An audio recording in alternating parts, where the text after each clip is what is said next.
तो जी हम लोग स्टार्ट करते हैं।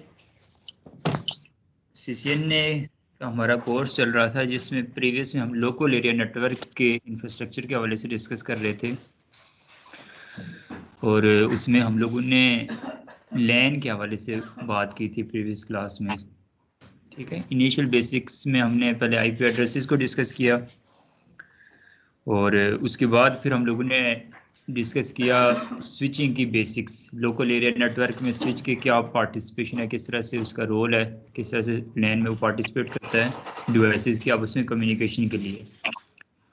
उसके बाद फिर उसकी एग्जांपल के तौर पर फिर हम लोगों ने एक लोकल एरिया नेटवर्क के अंदर जो मुख्तलिफ डिवाइसेस होती हैं उन डिवाइसेस को कॉन्फ़िगर करना सीखा, और उसको कॉन्फ़िगर करने के दो मेथड्स हमने देखे। ठीक है, एक मेथड हमने पहले सिंपली देखा था कि स्टैटिकली उन तमाम तर डिवाइसेस को आईपी एड्रेसेस, क्योंकि कम्युनिकेशन के लिए हमने बात की थी कि जैसे हम लोग बात करते हैं आमतौर पर कम्युनिकेशन के लिए किसी की एक आइडेंटिटी होगी तो उसके साथ हम कम्युनिकेट करेंगे, दो लोगों की पहचान होगी तो फिर बातचीत करेंगे। ठीक है, आगे मजीद डेटाबेस वगैरह या जो भी चीज़ होगी इंफॉर्मेशन एक्सचेंज होगी।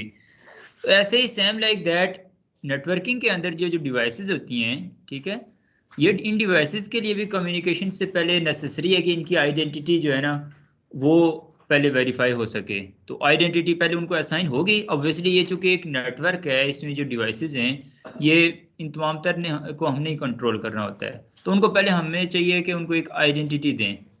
आइडेंटिटी असाइन करने के बाद उन डिवाइसेस की आपस में कम्युनिकेशन की जाएगी। आइडेंटिटी क्या होती है लैन के अंदर डिवाइसेस की?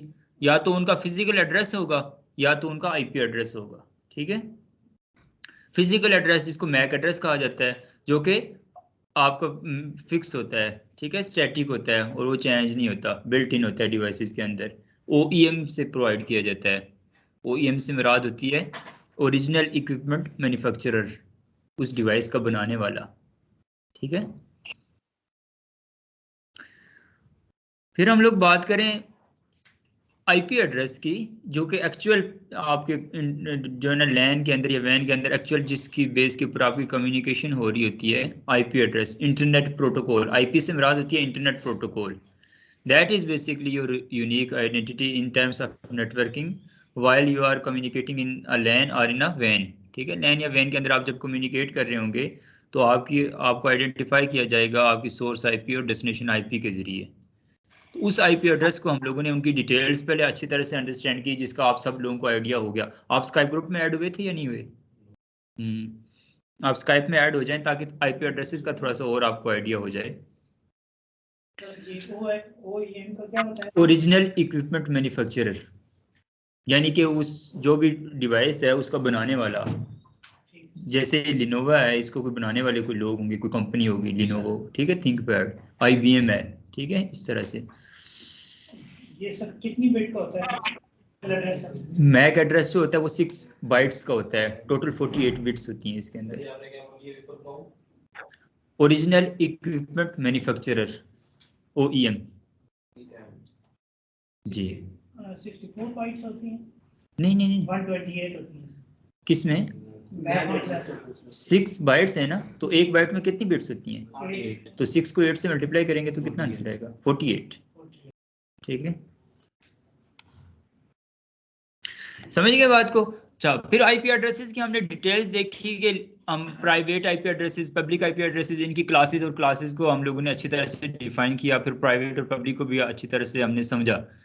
उसको फिर इंप्लीमेंट करने के मेथड्स, अब यहाँ तक हम लोग पहुंच गए कि आईपी एड्रेसेस को हमने अंडरस्टैंड कर दिया, नेटवर्किंग की डिवाइसेस को हमने अंडरस्टैंड कर दिया कि कौन सी डिवाइसेस हैं, किस लेवल पे वो काम करती हैं, कहाँ पर पार्टिसिपेशन करती हैं कम्युनिकेशन के लिए।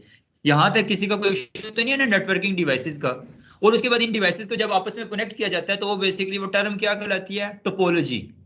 ठीक है, जब भी नेटवर्किंग के अंदर सीसीएन बेसिकली नेटवर्किंग है। नेटवर्किंग से मुराद ये होती है कि आमतौर पर डेली लाइफ में भी आप लोगों ने नेटवर्किंग सुना होगा। कुछ टाइम पहले वो टाइम्स नाम की एक कंपनी आई थी और इस तरह की कुछ कंपनीज आई थी, वो लोगों को आपस में जोड़ने के लिए, यानी कि 1 से 2, 2 से 4 लोग बनाते थे, लोग अपने साथ अटैच करते थे कुछ इन्वेस्टमेंट्स करवा के। ठीक है, तो डेली लाइफ में नेटवर्किंग ये होती है कि लोगों को आपस में कनेक्ट करना। ठीक है, आमतौर पर नेटवर्किंग, नेटवर्क मार्केटिंग जिसको हम लोग कहते हैं। ठीक है, अपनी प्रोडक्ट को इंडस्ट्री के अंदर फैलाना, लोगों को उसके साथ अवेयरनेस करवाना। तो यहाँ पर भी इसी तरह से इंफॉर्मेशन की अवेयरनेस करवानी है हम लोगों ने बाय यूजिंग नेटवर्किंग डिवाइसेस, कि किस तरह से किसी सोर्स से डेस्टिनेशन तक हमने इंफॉर्मेशन को सिक्योरली, आइदर सिक्योरली और not, it depends upon your requirement. मैंने बताया था ना, सिक्योरिटी एक नॉन फंक्शनल रिक्वायरमेंट है कम्युनिकेशन के लिए। तो इन स्पेसिफिक हम लोगों ने डेक्रम्स का ख्याल रखते हुए इंफॉर्मेशन को किस तरह से सोर्स से लेकर डेस्टिनेशन तक पहुंचाना है, उसके दरमियान में आने वाली जो डिवाइसेस हैं किस तरह से उनको कनेक्ट किया जाएगा, तो that will collectively called your topology. तो टोपोलॉजी इस तरह से बनेगी, ठीक है। लेट्स सपोज 2 राउटर्स, स्विच और कुछ डिवाइसेस को मैं आपस में कनेक्ट कर लूँ तो ये एक टोपोलॉजी बन जाएगी। फिर उसके बाद मैंने आप लोगों को बोला था कि टाइप्स ऑफ टोपोलॉजी आप लोग एटलीस्ट पढ़ लें आप अपने बिहाफ पे, क्योंकि बड़ा सिंपल सा टॉपिक है कि 2 डिवाइसेस हैं या 10 डिवाइसेस हैं या 100 डिवाइसेस हैं, उनको कैसे जोड़ेंगे तो बस टोपोलॉजी कहलाएगी। कैसे कहलाएंगे, आप इसमें कनेक्ट करेंगे तो रिंग टोपोलॉजी कहलाएगी, स्टार टोपोलॉजी कहलाएगी। वो जस्ट उनके अरेंजमेंट के ऊपर डिपेंड करता है, ठीक है। तो अरेंजमेंट आपके पास कोई भी हो सकती है, तो इसलिए वो इतना ज्यादा आपके पास डिपेंड, वो जब आप नेटवर्क के अंदर डिप्लॉय करेंगे तो आपको ऑटोमेटिकली प्रैक्टिकली भी समझ आ जाएगी, ठीक है, ये कौन सी टोपोलॉजी के ऊपर आप काम कर रहे हैं। जी, डिवाइसेस को कंबाइन करें सिंपली तो वो टोपोलॉजी कहलाएगी जी, नेटवर्किंग डिवाइसेस। हाँ, तो अब आजकल तो नेटवर्किंग डिवाइस, चूंकि आईओटी का दौर है, तो नेटवर्किंग डिवाइसेस से मुराद आपकी कोई भी बेस्ड डिवाइस हो सकती है। आपका कैमरा है, ठीक है, आपका इलेक्ट्रिसिटी का बल्ब है, आपका एसी है, वॉशिंग मशीन है, आपके घर का गेट है, आपके घर की बेल है, ठीक है, आपके हाथ में लगी हुई घड़ी है, आपके हाथ में लगा हुआ मोबाइल फोन है। All of these devices are IP based nowadays. इसी वजह से ये कहते हैं आईओटी का दौर है, इंटरनेट ऑफ थिंग्स का दौर है। मजीद आप लोगों की मोटिवेशन के लिए, ये जो पूरी दुनिया के अंदर जो है ना, अब आप जिस रास्ते पे चल रहे हैं ना, फ्यूचर सारा इसी चीज का है। पूरी दुनिया के बिजनेसेस के अंदर बता रहे हैं कि नेक्स्ट 2030 तक जो है, में पढ़ रहा था उस रिसर्च के मुताबिक 17 ट्रिलियन डॉलर्स जो है ना, 17 ट्रिलियन डॉलर्स, वो आपकी साइबर सिक्योरिटी और आईओटी, इंटरनेट ऑफ थिंग्स, इस चीज की बेस के ऊपर इतनी ज्यादा अमाउंट जनरेट होने वाली है। और एक बड़ी तादाद में जो है ना, इसकी जॉब्स अपॉर्चुनिटीज आ भी रही हैं, अभी मौजूद भी है करंटली, और फ्यूचर में इसका एक बहुत बड़ा बूस्ट मिलने वाला है, इंटरनेट ऑफ थिंग्स। लेकिन इसका ड्रॉबैक क्या होगा कि ये जो आपके पास नॉन टेक्निकल लोग हैं, इनकी जो जॉब्स मुख्तलिफ सीट्स के ऊपर बैठे हुए ऑर्गेनाइजेशन में, इनकी छुट्टी हो जाएगी, बहुत ज़्यादा जॉब्स उसमें। फिर वो तकरीबन 80 लाख या इससे भी ज़्यादा, एक उसमें मैंने पढ़ा था कि जॉब्स जो है ना वो लोगों से छीनी जाएंगी, यानी उनको जॉब से रिमूव किया जाएगा। लेकिन उसके रिजल्ट के अंदर कुछ जॉब्स और जनरेट होंगी, लेकिन उस जॉब को के लिए हम पाकिस्तानी जो है ना बेसिकली नहीं होंगे, ठीक है। हम पाकिस्तानियों के लिए वो जॉब्स इसलिए नहीं होगी क्योंकि हम टेक्नोलॉजी के मामले में बहुत ज़्यादा पीछे हैं। जिस बंदे को आर्टिफिशियल इंटेलिजेंस का कंसेप्ट होगा, जिस आदमी को मशीन लर्निंग का कंसेप्ट होगा, ठीक है, जिसको नेटवर्किंग का कंसेप्ट होगा, साइबर सिक्योरिटी का कंसेप्ट होगा, जिस बंदे को इस इन टेक्नोलॉजीज का पता होगा, वही आदमी जो है इस चीज के लिए अवेलेबल होगा, वैल्यूएबल होगा। इसी वजह से लोग जो है ना, कोई मुख्तलिफ कंट्रीज में जो जो भी जाते हैं ज्यादातर स्टूडेंट्स, वो पहले ये कोई ना कोई आईटी बेस्ड स्किल लाजमी सीखते हैं, यानी इसलिए कहा जाता है ये आईटी का दौर है। तो ये आप बता रहे थे टोपोलॉजी के हवाले से, तो ये तमाम तरह डिवाइसेस को बेसिकली स्मार्ट होम्स बनाए जा रहे हैं अब, ठीक है। स्मार्ट होम से मुराद घर की हर चीज को आईपी से कंट्रोल किया जा रहा है। तो जिस चीज को हमने आईपी असाइन कर ली, उसके लिए उसको कंट्रोल करने के लिए हमारी कोई स्पेसिफिक लोकेशन में होना जरूरी नहीं है कि उसको एक्सेस कर सकें। पूरी दुनिया में कहीं से भी उस डिवाइस को, उस चीज को कंट्रोल किया जा सकता है, ठीक है। तो उनको जब आपस में कनेक्ट करेंगे, मिलाएंगे, तो वो टोपोलॉजी बन जाएगी बेसिकली। अच्छा, तो ये टोपोलॉजी तो हमने बनाना सीखी भी थी प्रीवियस क्लास में, पैकेट ट्रेसर में बनाई थी, ठीक है। उस टोपोलॉजी के अंदर फिर इन डिवाइसेस को आईपी एड्रेस, पहले क्योंकि हमने कहा कि जो जो डिवाइस क्या है उसके लिए क्या होना जरूरी है, आईपी बेस्ड होना जरूरी है।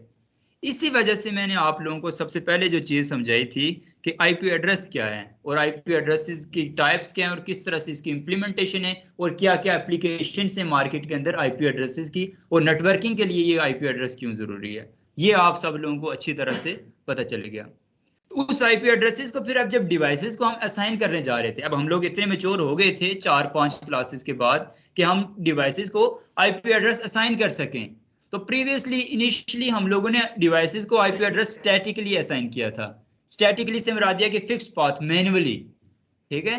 उसके लिए हमें ये पता होना चाहिए कि ऑल ओवर इस पूरी टोपोलॉजी के अंदर नेटवर्क कौन सा चल रहा है, उस नेटवर्क के कौन कौन से बिट्स जो हैं वो यूटिलाइज हुए हुए हैं और कौन कौन से एड्रेसेस यूटिलाइज नहीं हुए हुए, उसकी बेस के ऊपर फिर हम लोग कोई किसी भी डिवाइस को एड्रेस असाइन कर सकते हैं। ना भी पता हो, अगर ओवरलैप हो रहा है, दो एड्रेसेस एक डिवाइस, एक एड्रेस दो डिवाइसेस को असाइन करना चाहेंगे तो असाइन नहीं होगा। हमने देखा था, हमें एरर आ जाता है कि this address is already used in your this specific topology और this network in which you are going to configure that specific IP. ठीक है, ये आप लोगों ने देख लिया था। लेकिन ऑर्गेनाइजेशंस के अंदर या घरों के अंदर या हम अपने ऑफिस के अंदर, यूनिवर्सिटीज के अंदर ऐसे तो नहीं करते ना, एक एक डिवाइस पे जाते हैं, आप यहाँ पर आए हो, आप आईपी एड्रेस मुझे कहो, तो मैं कहूंगा नहीं मुझे दो, मैं खुद अपना आईपी एड्रेस पुट करके देता हूँ। नहीं, मैं जस्ट आपको क्रेडेंशियल्स दूंगा। क्रेडेंशियल्स तो रिक्वायरमेंट होती है ना, यूजर नेम पासवर्ड, उसको भी आप नहीं रखना चाहते हो तो ना रखो। एयरपोर्ट्स के अंदर या फिर मेट्रो के अंदर आपको पता ऑटोमेटिक चुप ही कनेक्ट हो जाता है, ओपन एक्सेस होती है, कोई भी आपका यूजर, या फिर अच्छे रेस्टोरेंट्स के अंदर जाएं तो वो आपको वाईफाई की फैसिलिटी देते हैं, वहां पर कोई पासवर्ड नहीं होते, क्रेडेंशियल्स नहीं होते, आप ऑटोमेटिकली कनेक्ट हो सकते हो without any sort of credentials. Credentials का मतलब समझते हैं ना, यूजर नेम और पासवर्ड। ठीक है, तो बहरहाल आईपी एड्रेस फिर भी जब आपको असाइन किया जाएगा तो वो आप नेटवर्क के साथ जब कनेक्ट हो जाओगे, क्रेडेंशियल्स को अचीव करने के बाद फिर आपसे कुछ नहीं पूछा जाएगा, आपको ऑटोमेटिकली आईपी मिलेगा। ठीक है, तो वो ऑटोमेटिकली आईपी मिलने के लिए फिर हम लोग क्या करते हैं, डीएचसीपी सर्वर बनाते हैं। ठीक है, ये हमारी प्रीवियस क्लास कुछ लोगों को नहीं समझ आई थी, कुछ लोगों ने मेरे साथ कांटेक्ट किया था कि क्लास थोड़ी सी मुश्किल हो गई थी, हमें बेसिक आइडिया की समझ नहीं आई, इस वजह से ये सारी मैंने आप लोगों के लिए तमहीद बांध दी है कि इस वजह से फिर हम लोगों ने वो प्रीवियस क्लास पूरी की थी। ये बेसिकली पर्पस था कि पहले हम मैनुअल कॉन्फ़िगरेशन करते थे आईपी एड्रेस की, फिर जो हो रही है इंडस्ट्री के अंदर या जो हम कर रहे हैं अपने घरों के अंदर या हो नॉर्मल चल रहा है, डीएचसीपी। ठीक है, डायनेमिकली होस्ट को कॉन्फ़िगर करने वाला protocol, dynamically host configuration protocol. ठीक है, इसी चीज को लेते हुए हम लोग आगे चलेंगे।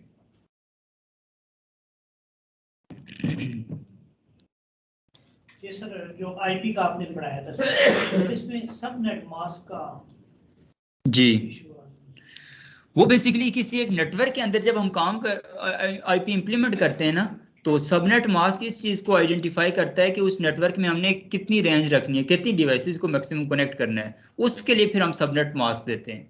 तो टोटल चूंकि हमने कहा था आईपी एड्रेस 0 से लेकर 255 तक होते हैं, तो जब हम सबनेट मास्क में किसी आईपी के बाइट के नीचे 255 लिख लेते हैं तो इसका ये मतलब होता है कि यहाँ के बाइट्स को हमने फिक्स कर दिया, इसमें हम चेंजिंग नहीं करेंगे। क्यों नहीं चेंज करेंगे, क्योंकि उस स्पेसिफिक नेटवर्क जिसमें हमने एक रेंज ऑफ आईपी एड्रेस चलाना है, उस नेटवर्क के लिए हमने लिमिट कर दिया कि ये इतने आईपी एड्रेसेस होंगे। तो जब उस प्रीवियस बाइट को चेंज करेंगे जहां पर हमने 255 रखा हुआ है, तो इसका ये मतलब होगा कि हमने जो नेटवर्क पोर्शन था, फिक्स पाथ जो था, उसको हमने चेंज कर दिया।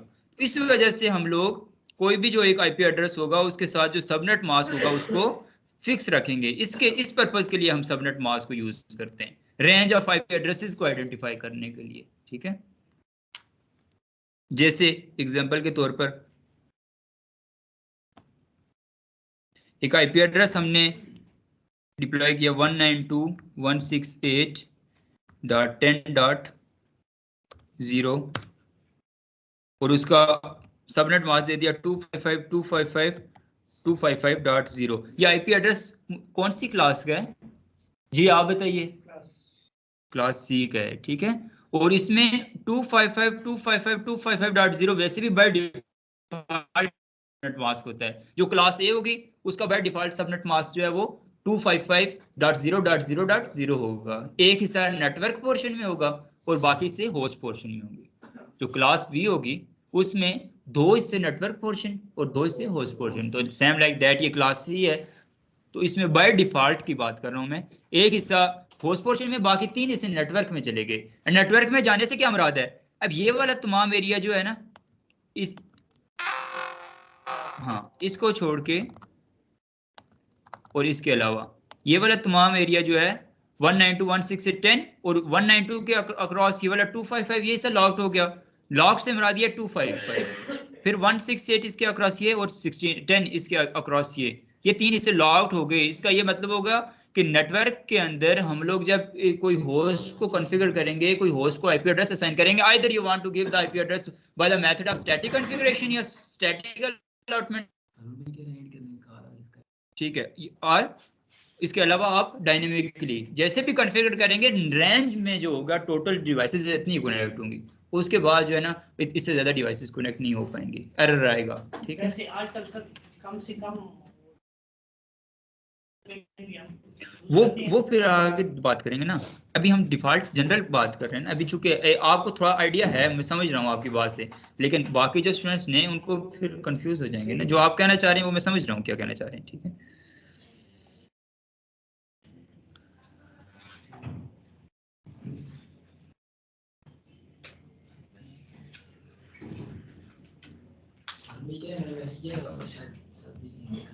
उनको बोलें क्लास से पहले या क्लास के बाद हो सकता है ना। अब क्लास के दौरान तो मैं आपको ग्रुप में नहीं ऐड कर सकता, उनको टेक्स्ट करें कि मैं क्लास के एंड पे आपको ऐड कर दूंगा, रिकॉर्डिंग आपको मिल जाएगी। ठीक है,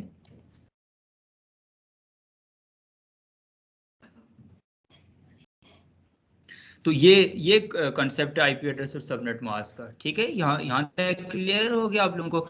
अच्छा, इसके लिए फिर अब हम लोग मेजर में नहीं जाते, गेटवे तक नहीं जाते, स्मॉलर माइनर नेटवर्क्स के अंदर जहाँ पर हमने सिर्फ एक यहाँ तक बात करते हैं कि चूंकि स्विचिंग कर रहे हैं तो स्विचिंग तक रहते हैं हम लोग। प्रीवियस में चलो मैंने राउटर के साथ करवाया था। अब इस क्लास में हम लोग बात करते हैं कि एक सिंपल सा नेटवर्क है जहाँ पर कुछ डिवाइसेस कनेक्टेड हैं। ठीक है, 10 20 40 50 डिवाइसेस हैं, 100 डिवाइसेस हैं, 150। ठीक है, चूंकि हमने क्लास सी डिप्लॉय करनी है तो 254 डिवाइसेस तक हम चला सकते हैं। और उन डिवाइसेस को जस्ट हमने कुछ स्विचेस कनेक्ट किए हुए हैं। एक स्विच हो सकता है, दो स्विचेस हो सकते हैं। स्विच की पोर्ट्स आपके पास 8 पोर्ट स्विच भी अवेलेबल होता है, 24 पोर्ट स्विच भी होता है, 48 पोर्ट स्विच भी होता है, 96 पोर्ट्स भी होती हैं। ठीक है, डिपेंड करता है आपके रिक्वायरमेंट के मुताबिक। तो वो एक आप स्विच डिप्लॉय किया हुआ है, स्विच से आपने डिवाइसेस को कनेक्ट कर दिया। उन डिवाइसेस ने क्या करना है, एक स्कूल हो सकता है, एक यूनिवर्सिटी हो सकती है, उसकी एक लाइब्रेरी हो सकती है, एक आप सिंपल लैब हो सकती है। उन डिवाइसेस ने इंटरनेट के साथ नहीं कम्युनिकेट करना, जस्ट आपस में डाटाबेस को एक्सचेंज करना है। या उसी स्विच के साथ एक सर्वर लगा हुआ है कोई स्पेसिफिक, उस सर्वर में उन तमाम तर ऑर्गेनाइजेशन का इंटरनल डेटाबेस है। तो उन लोगों ने जस्ट उस सर्वर की मदद से उन सर्विसेज को एक्सेस करना है और आपस में जो है ना कम्युनिकेशन करनी है। तो उस पर्पस के लिए हम अपने स्विच को जो है वो डीएचसीपी सर्वर बना सकते हैं। ठीक है, तो आज हम लोग उसके बारे में सिंपल बात करते हैं। ठीक है, ताकि आप लोगों को मजीद थोड़ा सा डीएचसीपी का आइडिया हो जाए। इसके बाद फिर हम लोग इससे मजीद आगे मूव करेंगे। समझ गए बात को? होता भी है और ये अभी भी डिप्लॉय हो रहा है ऐसी ऑर्गेनाइजेशंस के अंदर जहां पर वर्कर्स के ऊपर बाउंड किया गया हो कि उन्होंने इंटरनेट को एक्सेस ही ना मिले, ताकि इंटरनेट के अंदर सोशल मीडिया या कोई ऐसा फजूल इन ऐसी चीज़ों में टाइम ज़ाया करें। उनको इंटरनेट की एक्सेस ही नहीं दी जाती, उनको स्पेसिफिकली एक किसी सर्वर की एक्सेस मिल जाती है और उस सर्वर में उनका जो भी डाटा होता है, उन्होंने जो काम करना होता है वो डाटा उस सर्वर में अपलोड करना हो या जो भी करना हो, जो भी कम्युनिकेशन करनी हो, जस्ट उस सर्वर तक उनका एक्सेस हो, आगे मजीद इंटरनेट में जा ही ना सकें। लेकिन उन्होंने आपस में डेटाबेस तो एक्सचेंज करना है और उसके लिए उनको आईपी एड्रेस होना जरूरी है। उसके लिए लैन के अंदर हम सिंपल एक प्राइवेट आईपी एड्रेस जो है ना उसको असाइन कर सकते हैं। Smart use of IP address, इसके बेनिफिट्स क्या हैं? एक तो कॉस्ट सेविंग हो जाएगा हमारे लिए, हमें कोई स्पेसिफिक बैंडविड्थ नहीं यूटिलाइज करनी पड़ेगी। और नेटवर्क का हमारा सेटअप जो है वो बड़ा सिंप्लीफाइड हो जाएगा, सिंप्लीफाइड नेटवर्क सेटअप हो जाएगा। ठीक है, और उसके बाद इसकी डिप्लॉयमेंट बहुत ज़्यादा ईजी आप लोग देखेंगे। ठीक है, और सोर्सेज इतने ज़्यादा बहुत ज़्यादा हमें कोई कंट्रोल्ड इन्वायरमेंट बनाने की ज़रूरत नहीं है, सिंपल टोपोलॉजी हमारे पास क्रिएट होगी। ठीक है, और इसकी कॉस्ट और कॉम्प्लेक्सिटी भी इतनी ज़्यादा नहीं होगी। तो ये कुछ रीजंस हैं जिनकी बेस के ऊपर हम लोग सिंपल एक लैन के अंदर डीएचसीपी सर्वर को कॉन्फ़िगर कर सकते हैं। तो उसके लिए हम टोपोलॉजी बनाते हैं और टोपोलॉजी के साथ साथ हम लोग आसान ये स्विच को ऑन कर देना या एक रियल स्विच के ऊपर। चूंकि कुछ लोगों का प्रीवियस क्लास में कहना था, वो खुद ही नहीं आए, जैसे आतिफ हैं, कि रियल डिवाइसेस के ऊपर काम किया करें। तो आतिफ, आप जब ऑनलाइन होंगे तो हम रियल डिवाइसेस पे काम करने का आपको क्या बेनिफिट होगा? हाँ, वो कंसोल बस मुझे दे दें, मैं पहले इनको थोड़ा सा फिर से, क्योंकि एक दो न्यू स्टूडेंट्स हमारे साथ ऐड हुए हैं, उनको मैं थोड़ा सा फिर से आइडिया दे दूँ। जी बोलिए आतिफ।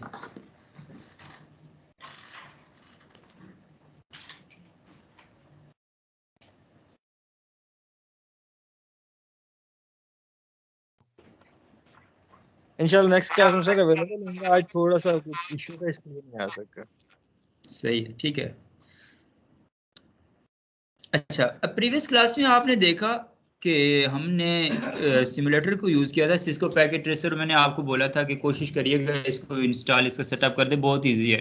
व्हाट्सएप ग्रुप में आप सारे लोग ऐड हैं, उसकी डिस्क्रिप्शन में इसका डाउनलोड लिंक मौजूद है, ठीक है, वहाँ से आप कर सकते हैं, या फिर आप कहीं पे इंटरनेट से हेल्प ले सकते हैं, इसको डाउनलोड करने के स्टेप्स कहीं से भी देख सकते हैं। तो बगैर देखे भी आप लोग इसको सेटअप कर सकते हैं, it's not a tough thing, ठीक है। आपने किया है? हाँ, आप लोगों ने तो काम किया उसने, तो ये आप लोगों ने करना है। और उसके बाद फिर हम लोग चूंकि ऑर्गेनाइजेशन के अंदर, इंडस्ट्री के अंदर हमने जो प्रैक्टिकली काम करना है, रियल डिवाइसेस को एक्सेस करनी है, इसलिए हम रियल डिवाइसेस पे भी काम किया करेंगे। आपके सामने ये देखें ना, डिवाइसेस मौजूद हैं, इनको भी एक्सेस करना दिखाऊंगा, और फिर सिस्को पैकेट ट्रेसर दोनों पे ये काम करके दिखाऊंगा। आप लोग क्या देखेंगे, आप लोग ऑब्जर्व करिएगा कि जस्ट जो मैं रियल लैब इधर डाटा सेंटर के रैक के अंदर, ठीक है, ये भी याद रखिएगा, डाटा सेंटर कोई ओवरऑल जहां पर आपका आईटी इंफ्रास्ट्रक्चर पड़ा हो, मेन डिवाइसेस पड़ी, उसको डाटा सेंटर कहते हैं। उसके अंदर जिस बेसिकली इंस्ट्रूमेंट ने इन डिवाइसेस को होल्ड किया होता है, आपके सर्वर्स को, राउटर्स को, स्विचेस को, इसको रैक बोलते हैं, ठीक है। रैक के आगे फिर इसकी टाइप्स होती हैं। अगर छोटा रैक है 2U का होता है, 4U का होता है, इस तरह का 42U का रैक होता है। ये 40 सर्वर्स को कैरी करने की इसके पास एबिलिटी होती है। ये भी आप याद रखिएगा। इसी तरह से डाटा सेंटर कोई भी ऑर्गेनाइजेशन है उसके डिप्लॉयड हुए होंगे, ठीक है। तो इसमें कोई डिवाइसेस पड़े हुए हैं आपके सामने, राउटर, स्विचेस, फायरवॉल्स, तो इन डिवाइसेस पे काम करना।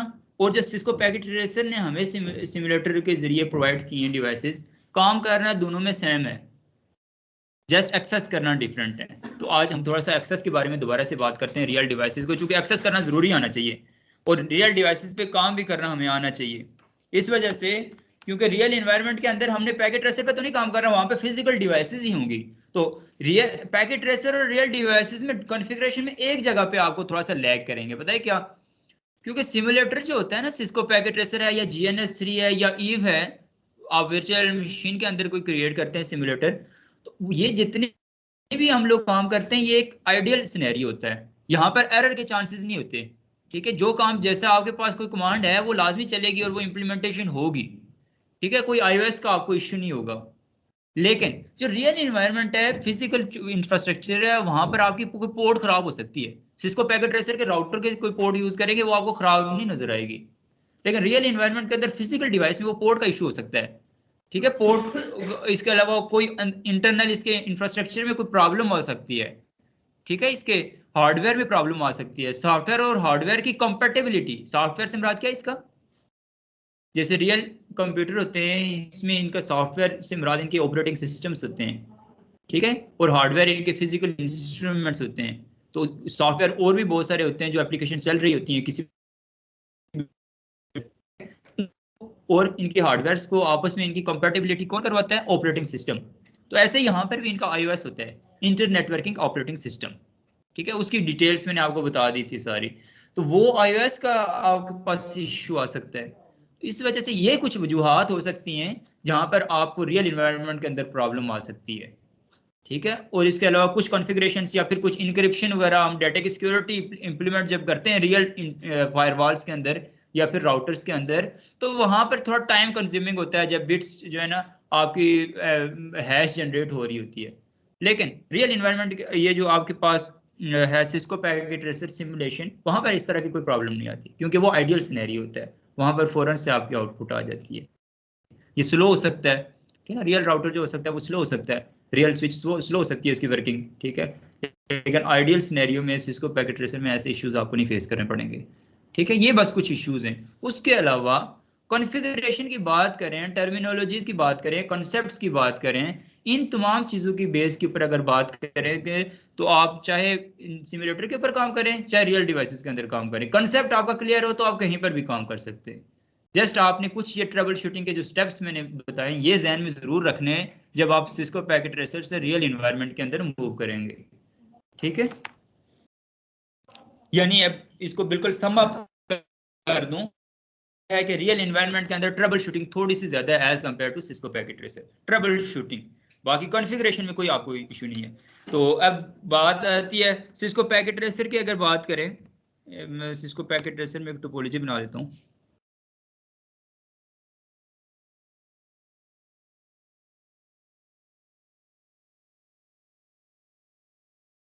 ये मैंने स्विच कैरी कर लिया, ठीक है। एक कोई भी मॉडल हो सकता है इसमें से, बस ये है कि हम जो स्विच यूज करेंगे वो भी 24 पोर्ट्स होगा और ये भी 24 पोर्ट स्विच है, ठीक है। उसके बाद मजीद इसके साथ कोई भी हम networking IP based devices end devices connect कर सकते हैं।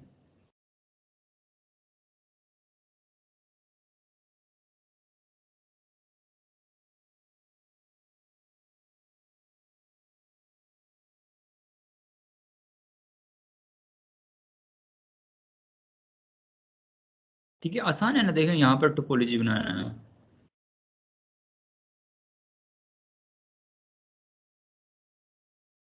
ये डिवाइसेस मैंने कनेक्ट कर, ठीक है। इसके बरअक्स अगर मैं रियल इन्वायरमेंट में डिवाइसेस को किसी स्विच के साथ किसी एंड डिवाइस यानी कंप्यूटर वगैरह को कनेक्ट करना चाहूँ तो उसके लिए एक सेकेंड, ये तो केबल कोई नहीं है मेरे हाल में बनी हुई, चलो केबल को बनाते हैं, केबलिंग का टॉपिक करते हैं, उसमें बात करते हैं। हर कॉन्फ़िगरेशन हम लोग फिर भी करेंगे उस रियल डिवाइस के ऊपर भी। इथरनेट केबल एक बनाई थी, आसान नहीं है केबल को इथरनेट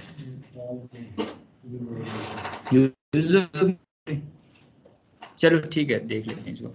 तो यहाँ पर देखें आप लोग, ये स्विच है, इसकी लाइन में कुछ डिवाइस लगी, ये टोपोलॉजी की हमने बात की, जैसे ये स्विच है, इसकी लाइन में आगे कुछ डिवाइसेस कनेक्टेड फिजिकली भी, उसमें इन स्विचेस को हमने अब क्या करना है, आईपी एड्रेस असाइन करना है। एक तो हमने ये मेथड पढ़ा था इनकी आपस में कम्युनिकेशन की, स्टैटिकली यहाँ पर मैनुअल जाके कॉन्फ़िगरेशन 1 बाय 1 तमाम डिवाइसेस को आईपी एड्रेस असाइन करें, इट विल बी टफ, ठीक है। ये काफी मुश्किल काम है कि हर एक डिवाइस को इंडिविजुअली आईपी एड्रेस असाइन करें। तो उस चूंकि अभी यहाँ पर तो 2-3 डिवाइसेस नजर आ रही हैं, जब 100 ऑफ डिवाइसेस होंगी, 1000 ऑफ डिवाइसेस होंगी, तो वहां पर हर एक को जाके 1 बाय 1 आईपी असाइन करना, फिर चेंज करना, फिर जाके मैनुअली असाइन करना, it will be difficult task. उसके लिए हमने इनको स्विच की मदद से आईपी एड्रेस ऑटोमेटिकली असाइन करना है, ठीक है, ताकि एक क्लिक करें तो इन सबको आईपी एड्रेसेस असाइन हो जाएं। उसके लिए पहले हमने इस स्विच से आगे मजीद राउटर को भी कनेक्ट किया था प्रीवियस क्लास में, और राउटर को डीएचसीपी सर्वर बनाया था, और रियल ऑर्गेनाइजेशन के अंदर असल में होता भी ऐसे ही है, लेकिन वो जो है ना मेन चीज़ है, एक्चुअल वो काम है। लेकिन उससे भी नीचे जाके बिल्कुल सिंपल वे में आज आपको समझा रहा हूँ कि सिर्फ एक लैन है जहाँ पर आपने कोई इंटरनेट कोई कम्युनिकेशन ऐसा नहीं करना, सिर्फ लैन की कुछ डिवाइसेस को स्विच के साथ अटैच करके स्विच की मदद से उनको यूनिक आईपी एड्रेस असाइन करने हैं। उसके लिए फिर हम लोग ये काम करेंगे। तो वो काम सारा कहाँ पर होगा, इसका मतलब स्विच में होगा। प्रीवियस क्लास में हमने कहाँ पर बात की थी, राउटर में बात की थी, स्विच को जस्ट स्विचिंग करवाई थी, उसे पास करवाई थी, ये तमाम तर चीजें कम्युनिकेशन के लिए उसको यूज किया था, ठीक है। तो अब स्विच में अच्छा जो असल मुद्दा है वो उस पर आ जाता हूँ फिर से। स्विच को अगर हमने एक्सेस करना है और इसकी कॉन्फ़िगरेशन करनी है, डीएचसीपी कॉन्फ़िगरेशन करनी है, कुछ भी करना है, तो देखिए जस्ट स्विच के ऊपर क्लिक किया, यहाँ पर CLI में आए, ठीक है, और ये हमें स्विच की CLI मोड की एक्सेस मिलेगी। CLI से समझते हैं ना आप लोग, कमांड लाइन इंटरफेस, जहां पर कमांड्स के जरिए इसकी कॉन्फ़िगरेशन करेंगे। तो ये इसका very simple thing, very simple phenomena. लेकिन जो आपके सामने एक डेटा सेंटर में एक जो स्विच पड़ा हुआ है, वो तो एक बॉक्स है ना, जस्ट उसकी तो कोई एक स्पेसिफिक देखे ना, वो नहीं है, व्यू नहीं है, कोई उसकी व्यू मोड नहीं है, ठीक है, कोई ऐसा नहीं है जैसे ये आपके सामने। तो इसको एक्सेस करने के लिए तो इसको पावर देंगे हम लोगों ने, ठीक है, ये पावर दी हुई है इसको, बैक साइड पे जैसे कंप्यूटर्स वगैरह एलईडीज, इनको आप पावर देते हैं, इस तरह से इसको पावर दी हुई है पावर केबल के साथ। उसके बाद इसकी बैक साइड पे एक पोर्ट है जिसका नाम है कंसोल पोर्ट, ठीक है, और एक स्पेसिफिक केबल आती है जिसको कहते हैं कंसोल केबल, ठीक है, ये केबल है कंसोल केबल। इस केबल में एक साइड से तो ये यूएसबी की होती है, ठीक है, यानी जहां पर यूएसबी जिस पोर्ट में लगती है वहां पर उस पोर्ट में ये भी लगती है, और दूसरी साइड से RJ45 ईथरनेट का कनेक्टर इसके साथ होता है, ठीक है। तो जो RJ45 ईथरनेट का कनेक्टर वाली साइड होती है वो आप ऐड कनेक्ट कर लेंगे स्विच के साथ। मैं कर देता हूँ स्विच के साथ कनेक्ट,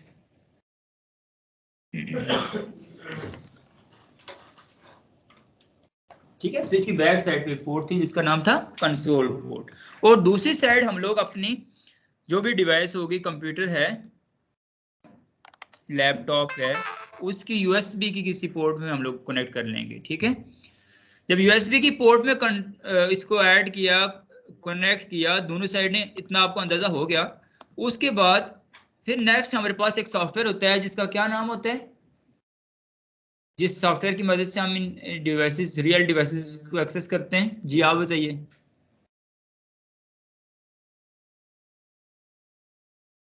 जी, पुट्टी और टेराटर्न, ठीक है। तो लेट्स पुट्टी हम लोग मेजर इसका यूज करते हैं, पुट्टी को हम लोग यूज करते हैं। अब पुट्टी को यूज करने के बाद ये जो कनेक्शन होता है ना, जैसे हमने एक तरफ यूएसबी की पोर्ट यूज की और वो कनेक्टर, तो ओवरऑल ये जो कम्युनिकेशन कहलाएगी, ये जो कनेक्शन डेवलप हुआ है, इसको सीरियल कनेक्टिविटी कहते हैं। ठीक है, सीरियल कनेक्टिविटी। इस वजह से यहाँ पे हम लोगों ने सीरियल के ऊपर क्लिक करना है। जब सीरियल क्लिक करेंगे और इनका जो बेसिकली अंदर इनर इसके स्लॉट्स होती हैं, उनका आपस में जो एक कॉम्बिनेशन जनरेट होता है, वो एक कॉम्बिनेशन जनरेट बाय डिफॉल्ट जो है ना कॉम वन शो करता है, लेकिन कॉम वन के जरिए हमें उसकी एक्सेस नहीं मिलती, देखिएगा। अब जब ओपन करेंगे तो अगर तो ये कॉम्बिनेशन सही है तो फिर इसकी एक्सेस मिल जानी चाहिए, लेकिन अनएबल टू ओपन कनेक्शन कह रहे हैं कि ये आपका कॉम वन जो है ना, ये एरर आ रहा है, ये कनेक्टिविटी सही नहीं है। उसके लिए फिर हम लोगों को ये कॉम्बिनेशन जाके देखना पड़ता है। तो पहले हम पुट्टी को दोबारा ओपन कर लेंगे सीरियल में। ये कॉम्बिनेशन देखने के लिए हम लोग क्या करेंगे, अपने डिवाइस की इसको इसमें डिवाइस मैनेजर में जाएंगे, ठीक है। वहां पर हमारे पास ये ऑप्शन मौजूद है पोर्ट्स, ठीक है। और इसमें कॉम्बिनेशन पोर्ट्स हमें बताएंगे। तो यूएसबी सीरियल पोर्ट की कॉम्बिनेशन हमें बता रहे हैं कितनी है, कॉम कॉम्बिनेशन कितना बना हुआ है, 8 बना हुआ है, ठीक है। ये हर लैपटॉप आपने के डिफरेंट पोर्ट्स पे लगाएंगे तो डिफरेंट कॉम्बिनेशन बनेंगे। आप अपने लैपटॉप पे लगाएंगे तो आपके लिए अलग कॉम्बिनेशन बनेगा। मेरे लैपटॉप की इस स्पेसिफिक पोर्ट में और कॉम्बिनेशन है, किसी और पोर्ट में लगाऊंगा उसमें कोई और कॉम्बिनेशन होगा, ठीक है, ये याद रखिएगा। तो ये कॉम 8 है। उसके लिए फिर अब यहाँ पर हम लोगों ने क्लिक किया कॉम 8 के ऊपर, अब इंटर किया। अब देखिए हमें एक्सेस मिल गई रियल स्विच की, जो आपके सामने वो एक सिंपल बॉक्स पड़ा था, उसको आपके सामने पहले पावर ऑन किया, उसके बाद हमने उसको एक्सेस किया। अब एक्सेस करने के बाद चूंकि कुछ प्राइवेसी है, प्राइवेसी पॉलिसीज लगी हुई है इसमें, ताकि कोई आम रैंडम यूजर आए तो उसको पहले अथेंटिकेट करे अपने आप को, फिर उसके पास अथोराइजेशन मिले, ठीक है। हम नेटवर्क के अंदर आपको पता है किसी भी नेटवर्क में अटैच होते हैं तो उसके लिए आपके पास उस नेटवर्क की अथेंटिकेशन होना जरूरी है। तो वो है,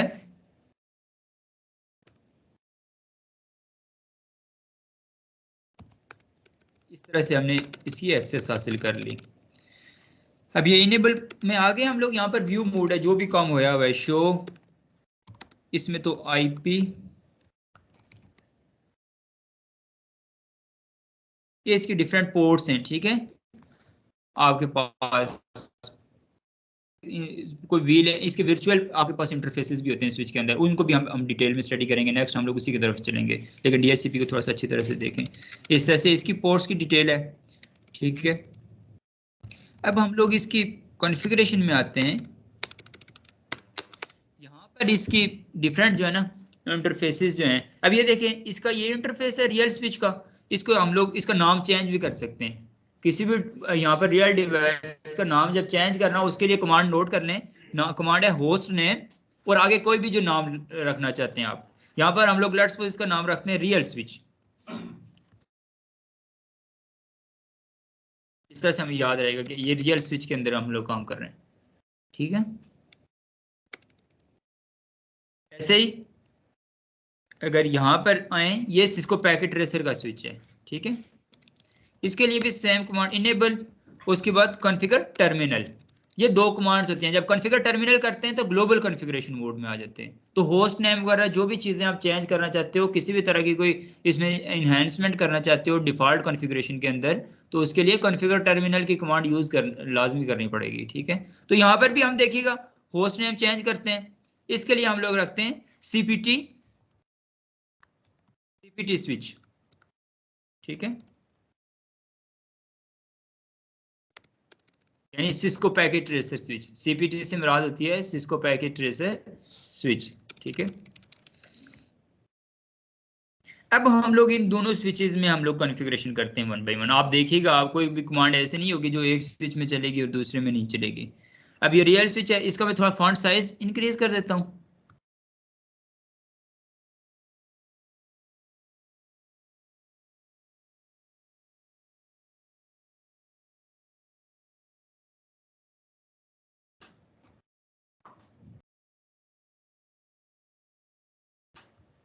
अब ठीक है ना। यहाँ पर अब हम लोग इस स्विच में DHCP सर्वर को कॉन्फ़िगर करते हैं, ठीक है। उसके लिए सबसे पहला जो स्टेप है ना, इसको बाय डिफॉल्ट जो है ना एक इसका वर्चुअल इंटरफेस होता है हर एक स्विच का, जिसको हम लोग VLAN कहते हैं, ठीक है। Interface VLAN 1, interface VLAN।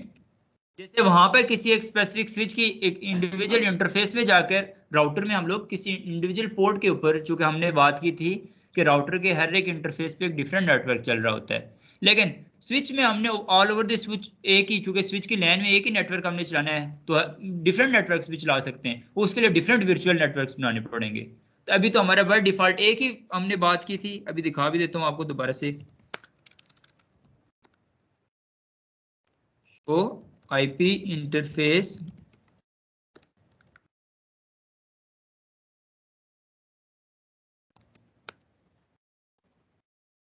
यहाँ पर ये देखिए इंटरफेस VLAN 1, ठीक है। ये एक वर्चुअल इंटरफेस है। VLAN से मुराद होती है वर्चुअल लैन, ठीक है। आगे अभी वर्चुअल लैन से आप परेशान ना होइएगा, इसको हम बहुत डिटेल में स्टडी करेंगे। बस सिर्फ इतना याद रखेंगे, स्विच का एक वर्चुअल जो है ना एक लैन बनी हुई है स्विच के अंदर, जिसको हमने दोबारा से कॉन्फ़िगर करते हैं, और हम इसी तरह से एक नेटवर्क असाइन करते हैं इसको। ये वो बेसिकली IP एड्रेस इसको वो असाइन करेंगे जो कि लैन की डिवाइसेस का गेटवे हम बनाएंगे, क्योंकि अभी तो हमारा गेटवे राउटर नहीं है। अभी हमारा गेटवे क्या है? गेटवे से मुराद ये कि वो गेटवे नहीं है कि जिसकी मदद से हम इंटरनेट में जाएंगे। ये वो गेटवे है, वो एरिया है जिसकी मदद से लैन की डिवाइसेस आपस में कम्युनिकेट करेंगी। लेट्स सपोज दो डिवाइसेस ने स्विच की लैन में आपस में कनेक्ट हैं, कम्युनिकेट करनी है, तो डायरेक्ट नहीं हमने कनेक्शन होगी, वो यहाँ से स्विच से होती हुई आपस में कनेक्टिविटी करेंगी। तो यानी कि स्विच गेट बन गया, एक दरवाजे से आएंगी, डिफरेंट पोर्ट्स हैं, डिफरेंट गेट्स हैं, एक गेट से बाहर निकलेंगी, दूसरे गेट से अंदर जाके वो क्या, वो ट्रैफिक, वो पिंग्स, वो ICMP के पैकेट्स एक गेट से एंटर होंगे, दूसरे गेट से एग्जिट कर जाएंगे। तो वो गेट्स यहाँ पर क्या होंगे, ये पोर्ट्स होंगी इसकी, डिफरेंट पोर्ट्स। और पोर्ट्स का आइडिया कैसे होगा, स्विच में के अंदर मैक बाइंडिंग हुई होगी। स्विच जब कोई डिवाइसेस उनके साथ अटैच होती हैं तो उनको डायनेमिक अंदाज में 300 सेकंड्स के लिए उनके मैक एड्रेस को अपने पास स्टोर कर लेता है। और उसका बेनिफिट क्या होता है कि जब भी कोई कम्युनिकेशन हो रही होती है तो स्विच ब्रॉडकास्ट नहीं करता, स्विच को किसी भी इंटरफेस में लगी डिवाइस का एड्रेस पता होता है। दैट्स वाई किसी और डिवाइस से कोई मैसेज आए, आपको कोई रिक्वेस्ट आए, कोई पिंग आए, कोई ICMP का पैकेट आए उसकी तरफ, तो वो उसी स्पेसिफिक डेस्टिनेशन के ऊपर उस मैसेज को भेजता है। उसका बेनिफिट क्या होता है, ब्रॉडकास्टिंग से बच जाता है, ठीक है। फ्लडिंग नहीं होती आपके नेटवर्क के अंदर, और आपकी मैश नहीं क्रिएट होती नेटवर्क के अंदर, आपकी प्राइवेसी और इंफॉर्मेशन की इंटेग्रिटी जो है वो कॉम्प्रोमाइज नहीं होती। ये बेनिफिट्स हैं। तो दैट्स वाई आपके जो स्विच जो है ना, इसको अभी हम लोग एक गेट के तौर पर काम कर रहे हैं, ताकि कुछ डिवाइसेस उसकी लैन में लगी आपस में कम्युनिकेट कर सकें। Got it? यहां तक ये बातें नोट कर लें अपनी अपनी वर्डिंग में।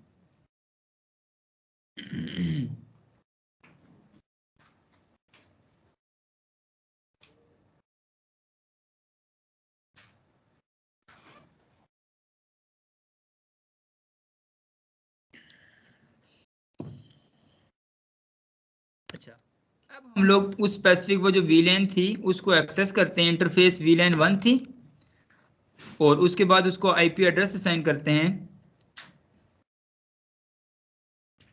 192.168.10.100, और साथ उसका मास्क क्या होगा, 255.255.0। That's it. अब हम फिर दोबारा से ग्लोबल कॉन्फ़िगरेशन मोड में आ जाएंगे। जब दोबारा ग्लोबल कॉन्फ़िगरेशन मोड में आएंगे, अब वहां पर वही प्रीवियस स्टेप्स यूज करेंगे। अब DHCP को कॉन्फ़िगर करने के कौन से स्टेप्स हमने पढ़े थे?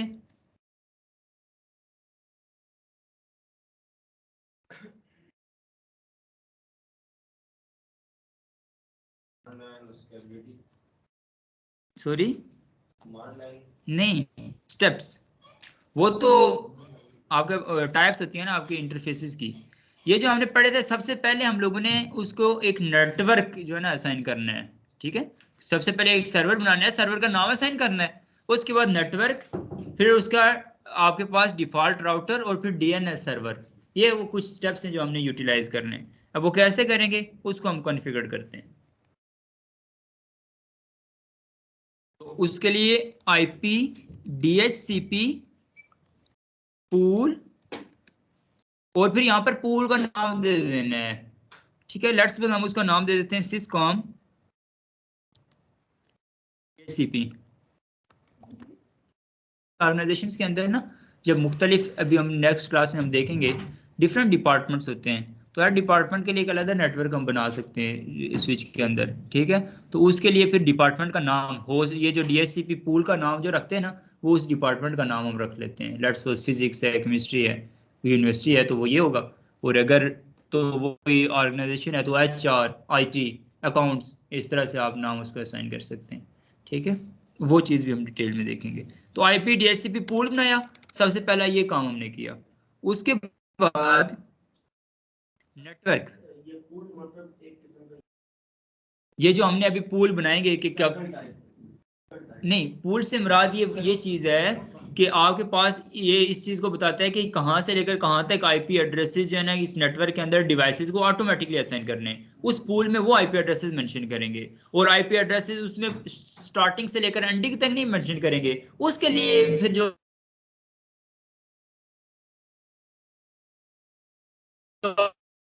आपने के अंदर बेसिकली कितनी डिवाइसेस आ सकती हैं, कितनी IPs आ सकती हैं, तो वो स्टार्टिंग IP हम लोग देते हैं उस नेटवर्क की,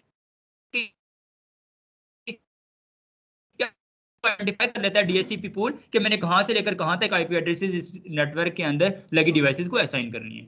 आगे बात समझ, ये तरीकाकार होता है बेसिकली। तो उसके लिए नेटवर्क हम अब असाइन करते हैं कि कौन सा नेटवर्क होना चाहिए। पहले हम DHCP पूल में आ गए, उसके बाद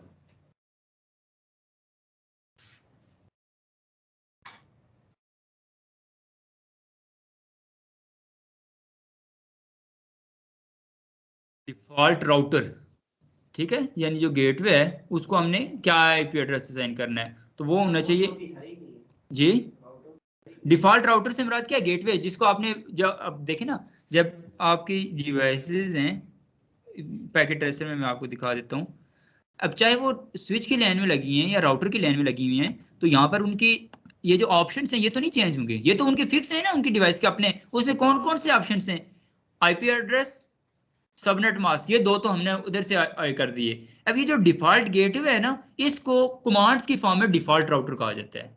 इससे ये मुराद नहीं होती कि आपको सिर्फ राउटर की बात हो रही है, इससे ये मुराद है कि जब डिफॉल्ट गेटवे, मैंने अभी गेटवे की डिटेल्स बताई है कि स्विच में गेटवे किस तरह से काम करेगा, तो वो जो IP होगा वो हम लोग यहाँ पर इसके लिए असाइन करेंगे, ठीक है। और उसके बाद फिर DNS सर्वर से क्या मुराद है, वो भी हमने अच्छी तरह से डिस्कस किया था, जो कि नाम के जरिए IP को हमें फाइंड करके देता है किसी नेटवर्क के अंदर। यहाँ पर उसकी जरूरत तो खास कुछ नहीं होगी, क्योंकि हमने तो इंटरनेट में जाना नहीं है, कोई ऐसे हमने नाम के जरिए सर्च नहीं करना, लेकिन चूंकि पार्ट है हमारी कॉन्फ़िगरेशन का, तो हम उसको करना चाहें या ना करना चाहें ये हमारी मर्जी है, ठीक है।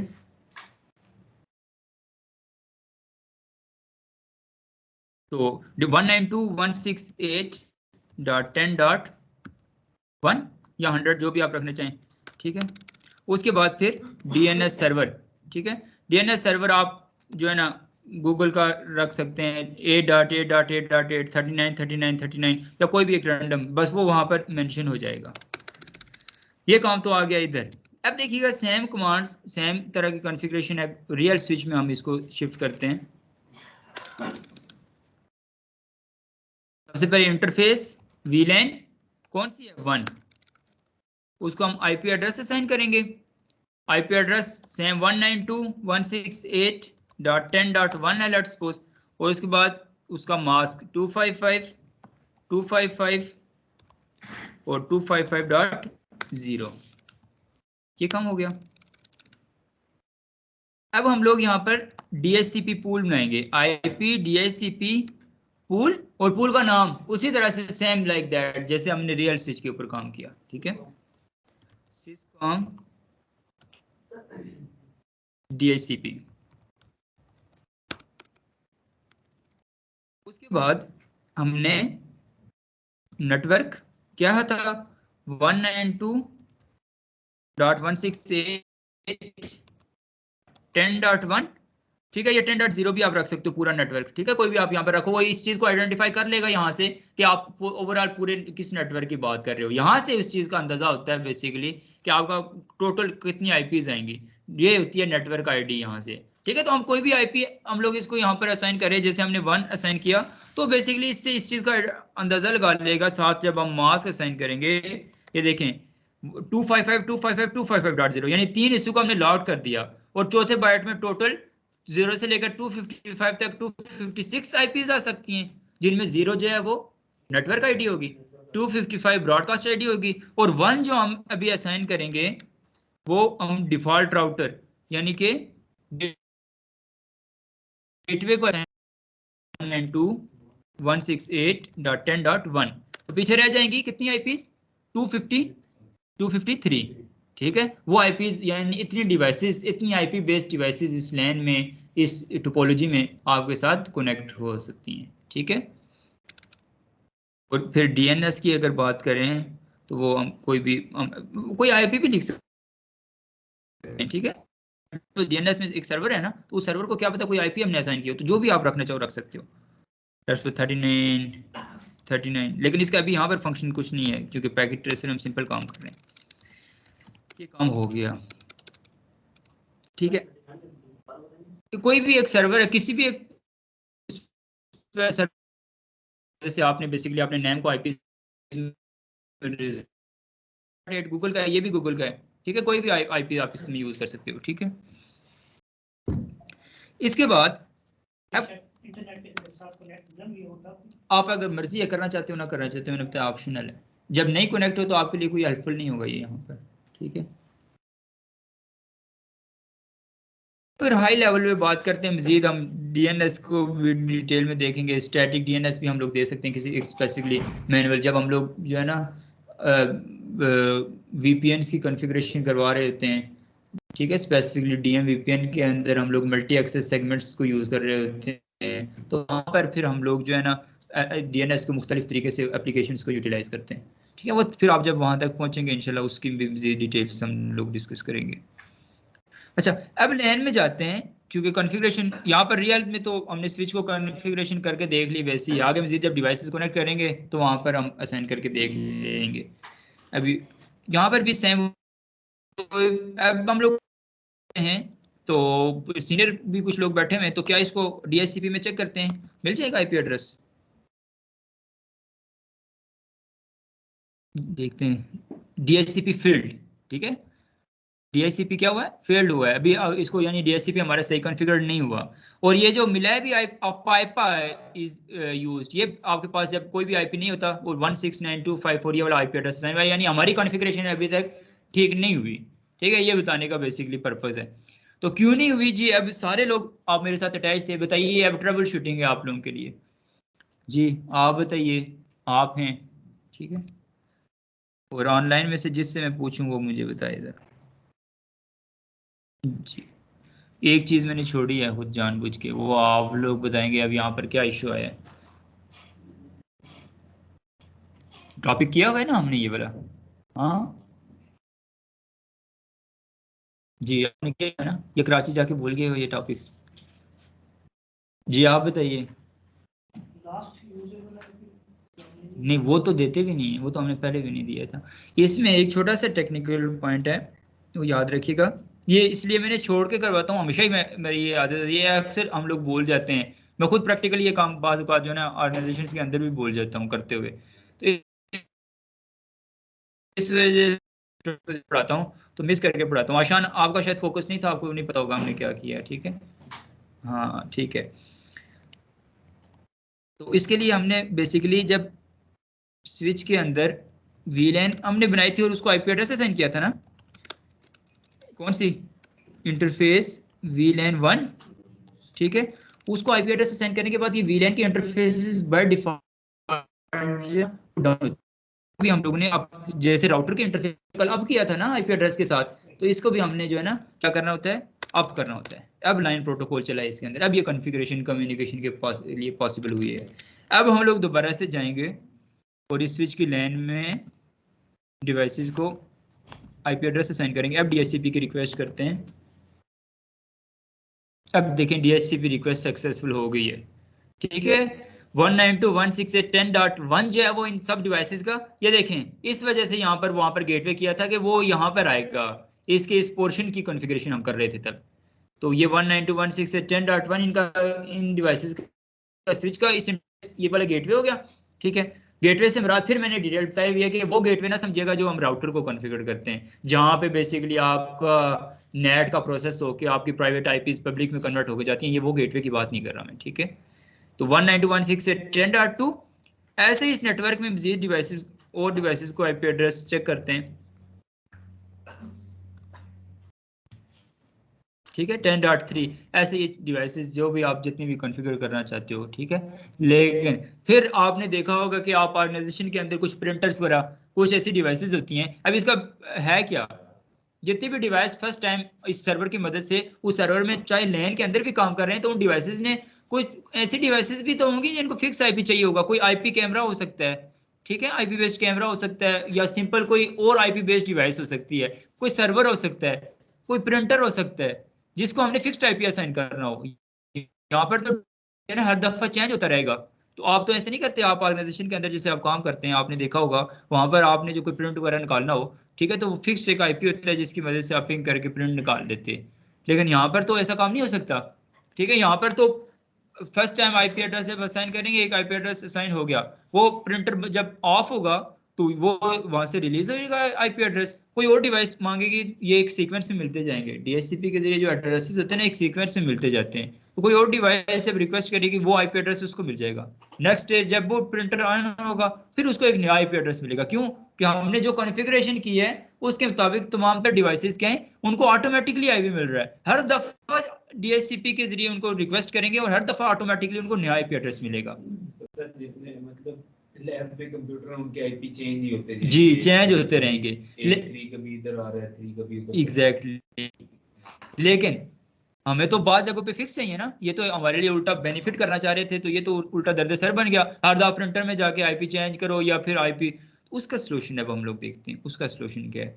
उसका सलूशन ये होता है कि ये जो टोटल पूरा आपने पूल बनाया होता है, इस पूरे पूल में से जो स्पेसिफिक आईपी जिनको आप स्टैटिकली फिक्स रखना चाहते हो। अब कंप्यूटर में तो कोई अर्ज नहीं है ना, आज 3 है तो कल 4 हो जाए, कोई अर्ज नहीं है, उसने तो जस्ट कम्युनिकेशन करनी है।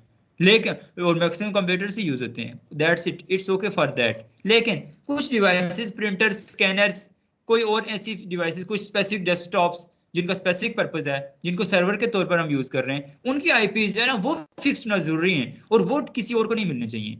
उनके लिए फिर हम लोग, जी, उनके लिए हम फिर डीएचसीपी पूल में जो टोटल रेंज है उनमें से हम कोई स्पेसिफिक आईपी की एक रेंज जो है, एक इंडिविजुअल आईपी भी कर सकते हैं और एक रेंज ऑफ आईपी भी हो सकती है, उनको हम रिजर्व करते हैं।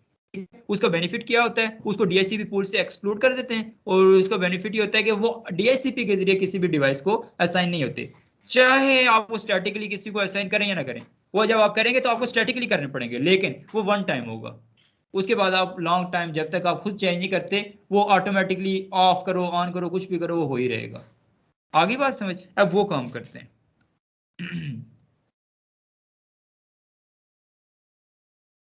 उसके लिए हमारे पास कमांड होती है IP DHCP। अब हमें कैसे पता चलेगा हमारी कमांड चली हुई है? क्योंकि अभी हमारे जो डिवाइसेस को IP एड्रेसेस मिल रहे हैं वो शुरू वाले एड्रेसेस मिल रहे हैं, ठीक है, 1 2 3 4 इस तरह से 4।